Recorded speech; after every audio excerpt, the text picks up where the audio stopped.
Part 2, Chapter 3. When they wake up from a nap, Julia says how they have to get back home. They can't use the same route twice, so she teaches them a different way to go home, and they decide to meet up again in 4 days. Over the next couple of weeks, however, because their schedules are so busy, they only meet a couple of times in the streets, and only once they're able to make love with each other. During one of their meetings in the streets, he's able to kiss her because a rocket goes off and blows up some houses. They're both thrown under some rubble, and he sees her covered in plaster and dust, and he thinks she's dead, so he kisses her. Of course she wasn't.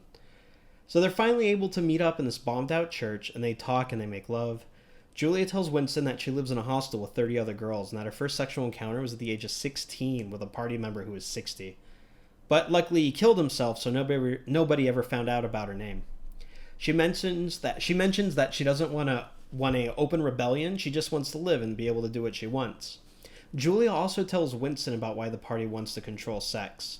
She says that if you let people enjoy it, then they don't have the energy to work for the party or do other things. So in order to get all that pent-up energy, you have to take away the satisfaction. Winston tells her about his wife, Catherine, about how they took a hiking trip and how he almost pushed her off a cliff. He realized they were alone, nobody would have known. He says he's sorry he didn't push her. But then he says it doesn't matter. It doesn't matter because no matter what he did, the party's always going to win. Just like now with him and Julia, eventually they'll be caught and killed. Julia asks if he'd rather be alive with her or dead, and they begin to make plans for their next meeting back in the wooded clearing.